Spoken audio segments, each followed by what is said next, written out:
Bonjour et bienvenue à toutes et à tous. Aujourd'hui, on se pose une question qui intrigue beaucoup. Pourquoi la Suisse est-elle si riche? Qu'est-ce qui explique cette prospérité économique remarquable et si constante? C'est vrai que c'est une question fascinante. Pour explorer ça, on va s'appuyer sur un rapport assez détaillé et aussi sur des extraits d'une vidéo YouTube Ikoki i Liorje Ruishetinji qui apporte un angle, disons, différent. Notre objectif, essayer de dépasser un peu les clichés habituels. Bon, le chocolat, les montres, les banques, on connaît, mais qu'est-ce qu'il y a derrière? Aller voir les vrais rouages, oui. Exactement. Parce que quand on voit le PIB par habitant suisse, c'est juste énorme.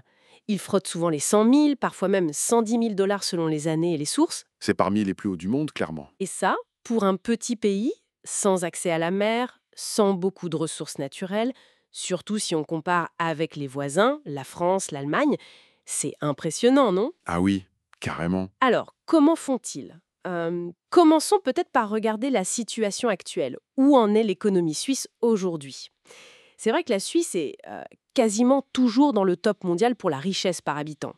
Le FMI, par exemple, prévoit pour 2025 un chiffre autour de 111 700 dollars par personne, juste derrière le Luxembourg, je crois. C'est ça. Et d'autres sources comme l'ONI, la Banque mondiale, elles donnaient des chiffres plus proches de 100 000 dollars pour 2023.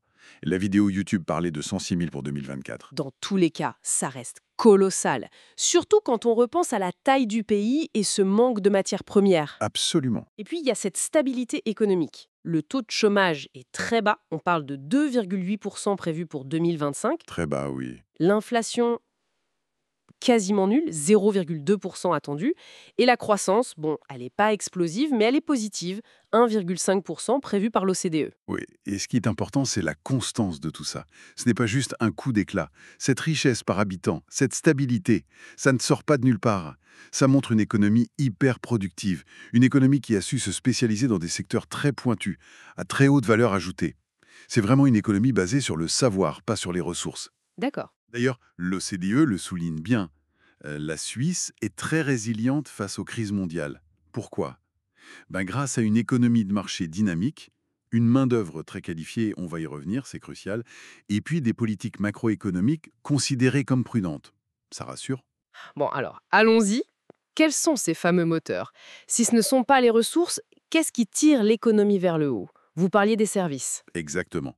Le secteur tertiaire, les services, c'est prépondérant. Ça représente quasiment les trois quarts de l'économie suisse, environ 74% du PIB. Ah oui, quand même. Et dans ces services, le poids lourd historique, c'est la finance, évidemment. Banque, assurance et surtout la gestion de fortune. Rien que ce secteur financier, ça pèse environ 9% du PIB. Et la Suisse reste numéro 1 mondial pour gérer l'argent des étrangers, hein, ceux qui habitent hors de Suisse. On parle de quelque chose comme 200 milliards de dollars d'actifs étrangers gérés en 2023. 2200 milliards, c'est énorme. Et le fameux secret bancaire là-dedans. On en entend un peu moins parler maintenant, mais ça a dû jouer un rôle fondamental, non? Ah ben oui, un rôle absolument clé. Historiquement, la loi de 1934, avec son célèbre article 47, ça a vraiment gravé dans le marbre une confidentialité très très stricte. Hmm. Si vous combinez ça avec la neutralité du pays, ça a créé un climat de confiance assez unique. Et ça a attiré des capitaux du monde entier, surtout dans les périodes troublées. Pensez à la Seconde Guerre mondiale, par exemple. La Suisse est devenue un refuge pour toutes sortes de fonds, y compris, et c'est la partie beaucoup plus sombre de l'histoire, de l'or qui avait été volé par les nazis.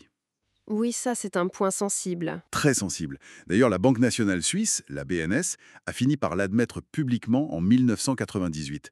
Il y avait eu beaucoup de pression internationale, des révélations comme l'affaire Meili, ce veilleur de nuit qui avait sauvé des archives bancaires qui allaient être détruites.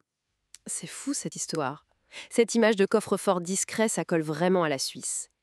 La vidéo YouTube parlait aussi du port franc de Genève. C'est un peu le même principe, hein? Tout à fait, le port franc, on pourrait dire que c'est un peu la version objet physique du secret bancaire.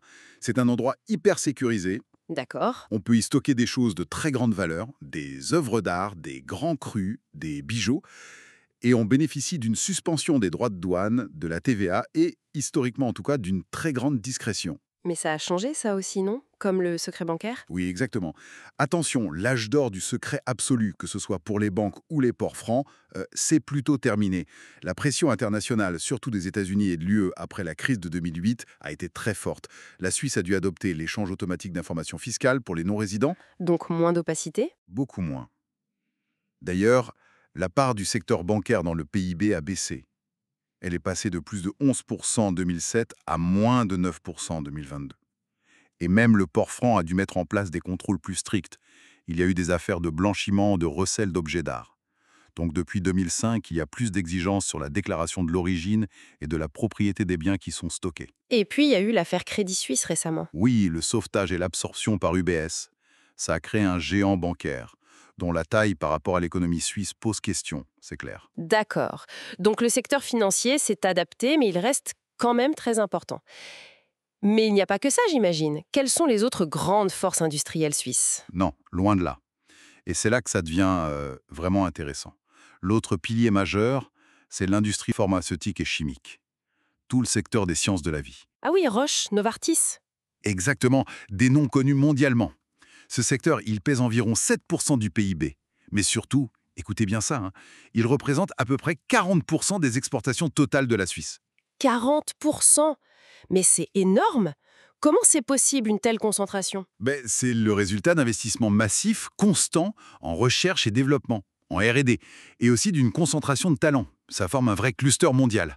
La Suisse dépose énormément de brevets dans ce domaine, surtout dans les technologies médicales, le MedTech. Impressionnant. Et puis, il y a l'excellence dans d'autres niches industrielles très pointues. Les machines-outils, les instruments de précision, ça c'est environ 12% des exportations. Et bien sûr, l'horlogerie, surtout le luxe, ça tourne autour de 10% des exports. Le fameux Swiss Made. Exactement. Le Swiss Machining, cette capacité à fabriquer des composants minuscules avec une précision incroyable, c'est une compétence clé. Ça vient de l'horlogerie, mais ça sert dans plein d'autres domaines. Et l'histoire des montres, c'est intéressant aussi, non? Elles ont failli disparaître. Ah oui, c'est passionnant. Elles ont vraiment frôlé la catastrophe avec l'arrivée des montres à quartz japonaises, moins chères, plus précises à l'époque. Mais elles ont su rebondir, notamment grâce à une innovation comme la Swatch, qui était fun, abordable, et puis en se repositionnant sur le très haut de gamme, le luxe. Le Swatch Group reste d'ailleurs un acteur mondial majeur. Donc si je résume un peu, la recette, c'est trouver des marchés de niche à très haute valeur ajoutée et y être les meilleurs grâce à la qualité et à l'innovation constante. C'est exactement ça. Et ça, j'imagine, ça repose avant tout sur les compétences des gens qui y travaillent. Vous mettez le doigt sur un point absolument crucial, le capital humain. C'est peut-être même le secret le mieux gardé de la Suisse. Le pays est souvent classé numéro 1 mondial pour la compétitivité des talents. Pourquoi? Bon, il y a un système éducatif général qui est performant, très orienté vers les STEM, sciences, technologies, ingénierie, maths. Mais surtout, il y a ce système d'apprentissage dual, le VIT, Vocational Education and Training. Ça, c'est assez unique au monde, par son ampleur et sa qualité perçue. Le VIT. Expliquez-nous un peu, ça a l'air central. Ça l'est. C'est fondamental pour comprendre l'industrie suisse. Imaginez, à peu près 2 tiers des jeunes Suisses, dès 14 ou 15 ans, choisissent cette voie. Si jeune. Oui. Ils passent une partie de la semaine à l'école pour la théorie, et le reste du temps, eh bien, ils sont en entreprise. Ils apprennent un métier sur le tas, concrètement, avec un petit salaire d'apprenti. D'accord. Ce qui est remarquable, c'est pas juste le système lui-même. C'est aussi son prestige culturel. En Suisse, faire un apprentissage, c'est aussi valorisé, voire plus dans certains cas, qu'aller au gymnase, l'équivalent du lycée général, qui mène à l'université. Ah oui, c'est différent de chez nous. Oui, et ça a des conséquences énormes. Ça assure une adéquation quasi parfaite entre les compétences des jeunes et ce dont les industries de pointe ont vraiment besoin. Résultat, un taux d'emploi des jeunes qui est très élevé, plus de 80% en 2023, bien au-dessus de la moyenne de l'OCDE, des salaires corrects dès le début de carrière, et en théorie, moins de problèmes de pénurie de main-d'œuvre qualifiée. En théorie. Oui, parce que, attention, même en Suisse, certains secteurs, comme la santé ou l'informatique, commencent à tirer la sonnette d'alarme sur le manque de personnel qualifié. C'est un défi croissant. D'accord. Mais globalement, c'est un atout majeur. Et cette main-d'œuvre qualifiée, elle innove au J. On dit souvent que la Suisse est un pays d'innovation. Et comment? C'est le 3e pilier au J, l'innovation, qui est nourri par la R&D, la recherche et développement. La Suisse investit massivement, on parle d'environ 3,4% de son PIB. C'est l'un des taux les plus élevés au monde. 3,4%. Oui. Et ce qui est intéressant, c'est que cet effort vient surtout du secteur privé. Pharma, chimie, en tête. Il y a une vraie culture de collaboration entre les entreprises et les universités, notamment les écoles polytechniques fédérales, l'ETH à Zurich, le PFL à Lausanne, qui sont mondialement reconnus. Donc ça crée un cercle vertueux. Exactement. Pas étonnant que la Suisse soit première au Global Innovation Index depuis 13 ans maintenant. L'écosystème pour les startups est aussi très dynamique. Il y a des aides, des incubateurs comme VentureCake ou même les Abyss, l'incubateur de l'Agence spatiale européenne. Bon, on a donc des industries de pointe, des gens très qualifiés qui innovent. C'est une belle machine. Mais il faut un environnement propice pour que tout ça tourne bien, j'imagine. Un cadre favorable. Absolument. C'est le quatrième facteur clé. Un environnement commercial et politique qui est exceptionnellement stable et favorable. Ça commence par une fiscalité qui est perçue comme attractive pour les entreprises. Les taux d'imposition varient beaucoup d'un canton à l'autre. C'est ça le fédéralisme fiscal suisse. Ah oui, la fameuse compétition entre les cantons. Exactement. Mais globalement, les taux sont compétitifs, souvent entre 12 et 20% pour les sociétés. Certains cantons comme Zug ou Schwyz sont réputés pour être particulièrement accueillants fiscalement. On imagine que ça attire les entreprises et les riches particuliers aussi. C'est le but, oui. Ça attire les entreprises, les sièges sociaux et aussi les talents. D'ailleurs, la Suisse est en train de s'adapter là à la nouvelle règle mondiale d'un impôt minimum de 15% pour les multinationales. Ça montre qu'elle peut ajuster son modèle sans forcément le renier complètement. D'accord. Et au-delà des impôts? Il y a la stabilité politique légendaire, un système juridique qui est transparent, fiable, une grande ouverture aux investissements étrangers directs, les IDE, même s'il là aussi il y a un débat en cours pour peut-être introduire un contrôle sur certains investissements jugés stratégiques pour protéger les intérêts nationaux. Et les infrastructures, on a l'image d'un pays qui fonctionne bien. Et c'est largement vrai, hein. Routes, tunnels, et surtout les transports publics, d'une efficacité redoutable. Essayer de rater une correspondance de train en Suisse, c'est un vrai défi. C'est vrai que l'image du pays qui fonctionne comme une horloge suisse n'est pas totalement usurpée alors, hein. Pas totalement, non. Ça contribue à l'efficacité des entreprises et à l'attractivité pour les talents. Et la neutralité dans tout ça, est-ce que ça a encore un impact économique aujourd'hui? La neutralité, qui date de 1815, c'est plus qu'un simple positionnement politique.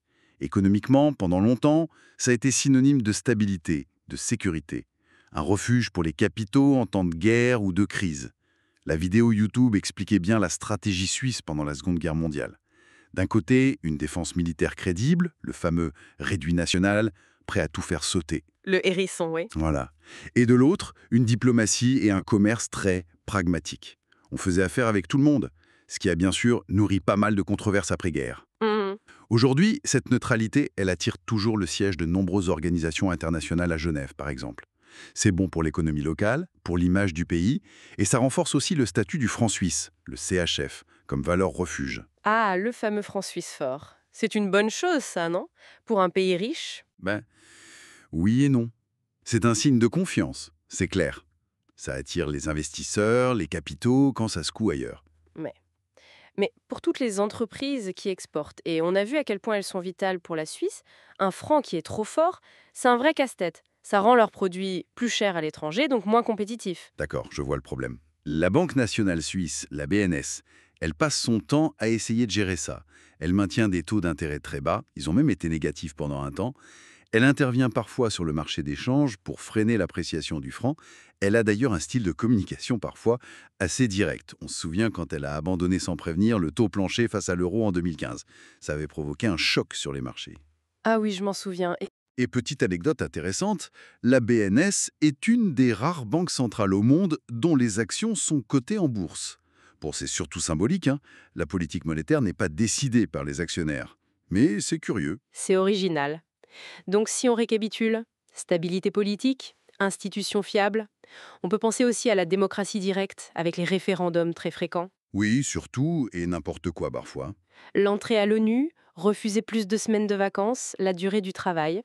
La neutralité, une monnaie forte, mais qui pose des défis, ça fait beaucoup d'atouts structurels quand même. Exactement. Tout ça crée une base solide, prévisible pour l'économie. Et il faut ajouter un dernier élément qui peut paraître moins économique à première vue, mais qui est en fait très stratégique. C'est la très haute qualité de vie. C'est-à-dire, Les beaux paysages, le chocolat, la sécurité dans la rue? Oui, ça compte, bien sûr, mais c'est plus large. C'est un système d'éducation et de santé de haut niveau. La sécurité, un environnement naturel préservé, des villes agréables à vivre, des salaires élevés. D'accord. Tout ça, ça fait que la Suisse est très très attractive. Et ce n'est pas juste un plus pour les gens qui y vivent déjà, c'est un aimant.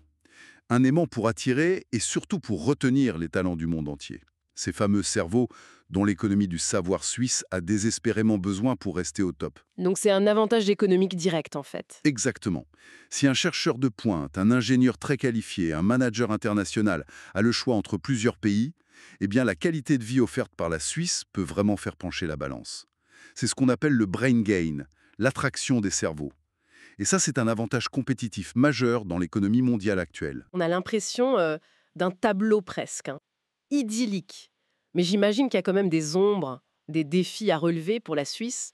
Ce n'est pas parfait. Non, bien sûr que non. Le modèle suisse n'est pas exempt de défis, loin de là. Déjà, la croissance économique a plutôt ralenti ces derniers temps. Le franc fort, on en a parlé, ça reste une épée de Damoclès pour les exportateurs. Et puis, la taille d'UBS depuis qu'elle a absorbé Crédit Suisse.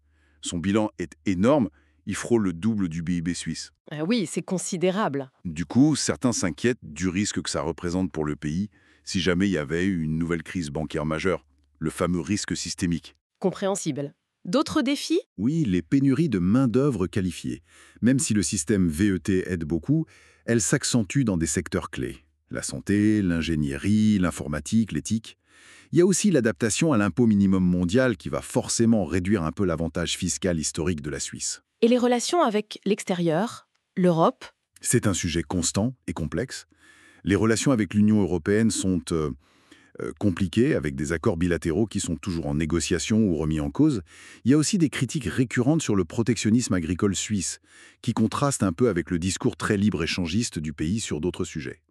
Ou des débats sur l'impact des brevets suisses, notamment pharmaceutiques, sur l'accès aux médicaments dans les pays en développement. Et la vidéo YouTube soulevait une question intéressante sur l'avenir. Oui, elle se demandait comment ce modèle, qui repose en partie sur de l'argent ancien, sur des positions acquises, allait pouvoir se transformer ou s'adapter face à un monde qui pourrait devenir moins globalisé, plus fragmenté.